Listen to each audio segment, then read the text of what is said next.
Okay okay, ನಾನು ಮಾತಾಡಿದೆ ಅಲ್ಲಿ ನಾನು ಎಕ್ಸ್ಟ್ರಾ ಸ್ಕಿಲ್ಸ್ ಅಂತ ಹೇಳಿದೆ. ಎಕ್ಸ್ಟ್ರಾ ಸ್ಕಿಲ್ಸ್ ಅಂತ ನಾನು ನನ್ನ ಸ್ಟಡೀಸ್ ಜೊತೆ ಒಂದು ಎಕ್ಸ್ಟ್ರಾ ಸ್ಕಿಲ್ಸ್ ಕಲಿತೆ. ಫಾರ್ ಎಕ್ಸಾಂಪಲ್, ಅಫ್ಕೋರ್ಸ್ ನಾವು ಓದುತ್ತೀವಿ, at end we get just degree ಸಿಗುತ್ತೆ ಅಷ್ಟೇ. ಆದರೆ ಎಕ್ಸ್ಟ್ರಾ ಸ್ಕಿಲ್ಸ್ ಇದ್ದರೆ ನಮಗೆ ನಮ್ಮ ಲೈಫಲ್ಲಿ ಹೆಲ್ಪ್ ಆಗುತ್ತೆ.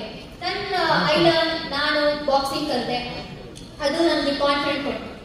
ಮತ್ತು ಪಬ್ಲಿಕ್ ಸ್ಪೀಕಿಂಗ್, ಅಫ್ಕೋರ್ಸ್ ನನಗೆ ನನ್ನ ಕಮ್ಯುನಿಕೇಷನ್ ಸ್ಕಿಲ್ಸ್ ಇಂಪ್ರೂವ್ ಆಯಿತು. ಮತ್ತು ಏನೋ ನನಗೆ ಹೇಳಕ್ಕೆ ಇಷ್ಟಪಡ್ತೀನಿ ಏನಂದರೆ, ನನಗೆ ಕನ್ನಡ ಭಾಷೆ ಮೇಲೆ ತುಂಬ ಅಭಿಮಾನ ಇದೆ, ಅಫ್ಕೋರ್ಸ್ ಇದೆ. ಆದರೆ ಹೌದು ನಾನು ಇಂಗ್ಲೀಷಲ್ಲಿ ಹೇಗೆ ಹೇಳಿದೆ ಅಂದರೆ, ಐ ಥಾಟ್ ಲೈಕ್ ಎಲ್ಲ ಸ್ಟೂಡೆಂಟ್ಸ್ ಇದ್ದಾರೆ, college students, so English common ಇರುತ್ತೆ ಅಂತ. ಯಾಕಂದರೆ ನಾವೆಲ್ಲ CBSE